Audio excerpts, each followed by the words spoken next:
Welcome back. I'm Lauren Pastrana. Enrollment is down at Broward Public Schools, so much so there's talk of closing upwards of 40 schools all across the county. Understandably, parents have a lot of questions, and they're making sure their concerns are heard at a series of town halls leading up to June's board meeting discussion. I spoke with school board member Debra Hixon to get some answers on what this means for everyone in Broward. Debbie Hixon, Broward School Board member, thank you so much for being with us. The district hosting town halls to discuss future plans right now, specifically for under-enrolled schools. But before we dive into the possible solutions that are being considered here, let's go back to the root issue. Enrollment is down in Broward County. Why is that? Well, you know, enrollment is down across the state, and there's, I think, a variety of reasons, but as most people probably know, the vouchers are really causing a lot of issues for public schools. Students that go to private school now have some subsidy. And, you know, it's affecting us, good, bad, or indifferent. It is definitely affecting our enrollment. And some of it is factors of people moving out of the area because it's just too expensive to live here. And also some people are just not happy with what's happening in Broward County Public Schools. All right, so there are several options right now on the table. That's what's being discussed in these town halls. Some say, let's close just a handful of schools and then we'll repurpose others. But then there's a much more aggressive plan that would close more than 40 schools. That sounds alarming, I'm sure, to parents. They say, whoa, or is this my child's school? How is this going to impact us directly in our day-to-day lives? So what do you think it's looking like that will be more reasonable and responsible to do at this point for the upcoming school year? Because these changes would take effect pretty instantly. No, it would be a year at least, because we'd have to go through boundary changes. So any changes that would happen would not happen until the 25-26 school year. And that's important for people to remember. But, you know, I think ultimately you have to ask yourself, what's the ultimate goal, right?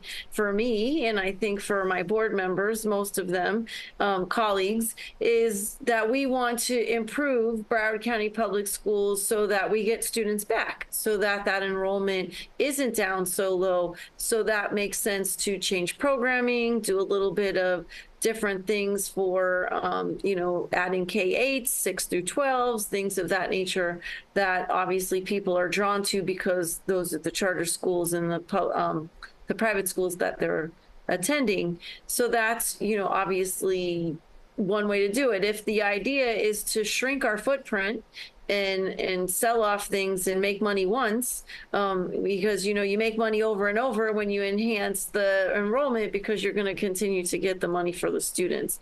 So, you know, that's a hard question that we'll have to, as a board, be able to answer. What is the ultimate goal? My ultimate goal is to enhance what we have, to increase our enrollment so that we're getting that money year over year over year. You mentioned briefly there this idea of the K through 8 schools or 6 through 12. So that's kind of what we'd be seeing as far as repurposing schools. What does that mean? What would that look like for these, you know, elementary schools then becoming K through 8 centers? How will that work?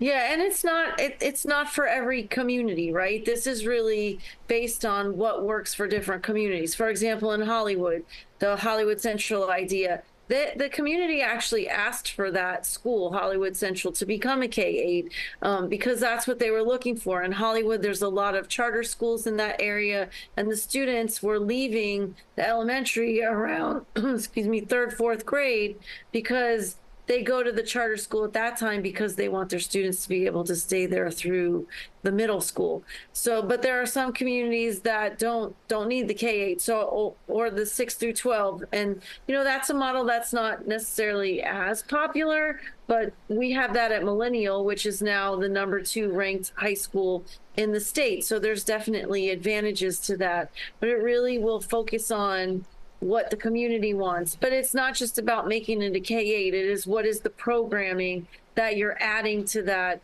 that's drawing people in, because that's what we heard when we did the community conversations was you need to change and add to the programming in lots of schools. So, you know, and having this conversation with people, there's 2 phases, right? One of it is the physical building and what might we close or how we're going to change boundaries.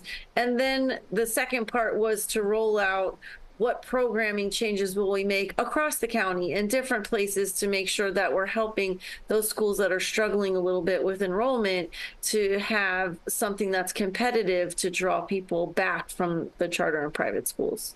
I'm sure some people might think, oh, you know, closing one school, combining it with another, more students in a school sounds like the opposite thing that you would want, right? Because for so long, the focus was student-teacher ratio. You want to keep it, you know, as low as possible. More individualized instruction seems like the better option. But can you explain to people why that's not exactly feasible? Yeah, you'd like everyone to be one-to-one with a teacher, but first of all, there aren't enough teachers. There's not enough space. So that's why this needs to be remedied.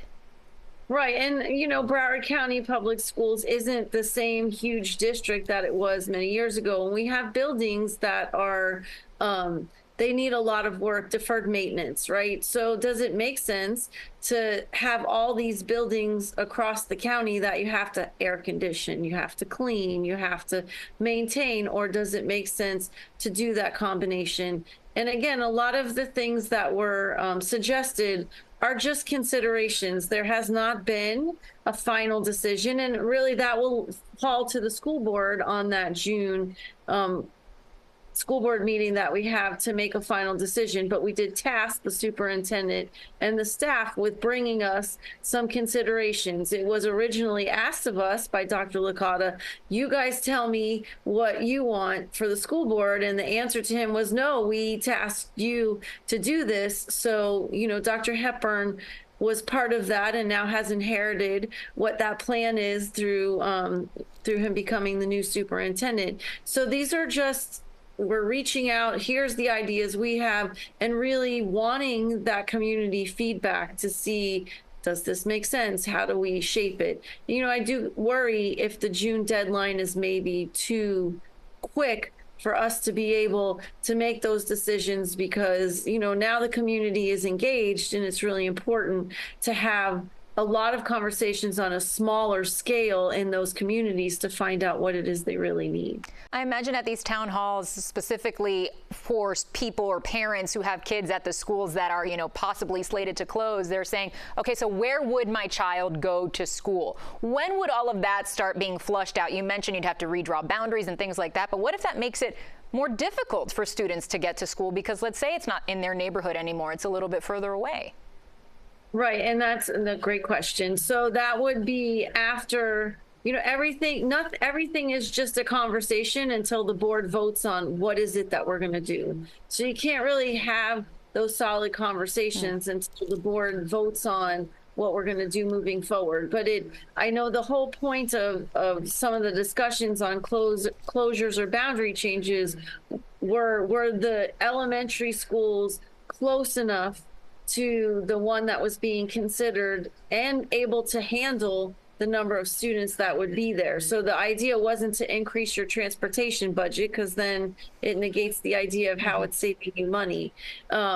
So, you know, again, all of these are just under consideration. There is no final decision as of yet, and we really do encourage the community to give us input so that what Dr. Hepburn has been asking at each town hall is, based on this feedback, they will look at what those considerations are, tweak them, because we have a May 14th workshop where we'll have, again, a bigger conversation on yes, no, what does this look like? Well, maybe this, and change it around a little before it comes to us in that June meeting for a final vote. And just like the parents worried about the students, I'm sure the teachers and staff and administrators at these schools that are potentially, you know, on the chopping block are wondering what becomes of us. Is the district going to work with them to reassign them to other schools, or will they have to reapply for jobs at other campuses? Yeah, no, the way I understand it is this will not be costing anyone their job per se. There's a lot of retirements that happen at the end of the school year, and they would take that year where they're redrawing boundaries to also work with the staff to figure out what works best for them in the district, as well as students to figure out, you know, to answer those questions that you were asking. Where would they go? You know, how would they get there? Is it a problem? Is there a possibility for reassignment? So there's a lot of, this is a huge undertaking, right? Remember, we're the 6th largest district in the country. So that's why I think it's important we do it in phases, although everybody wants all the information at one time. it's just so big that I don't know how you do all of it at once.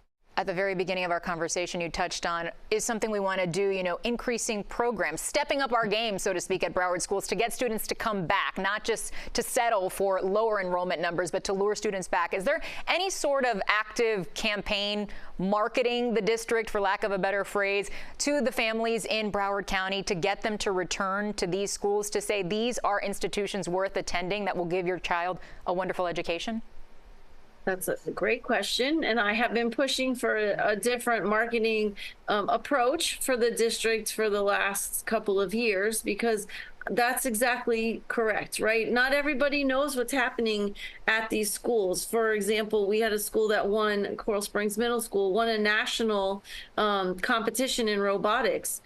We should have been screaming that from the rooftops. It should have been, dead center on our website to say, hey, look at the great thing. And I could tell you hundreds of things that happen like that on a weekly basis in our district. So it is incumbent on us. I actually just had this conversation yesterday at an elementary school. It is incumbent on us as a district to do that marketing and not dump it all on the principals, because they have a lot of other things that they have to do as well. And marketing's not maybe necessarily their thing. I also think it's very important for us to bring people into our schools, right? To invite them in, whether it's realtors, if it's city commissioners, or different businesses, and let our kids speak for themselves. Let the students cook them breakfast, let the band perform, let a drama performance, let them see the robotics that we're doing, or a debate exhibition from our students.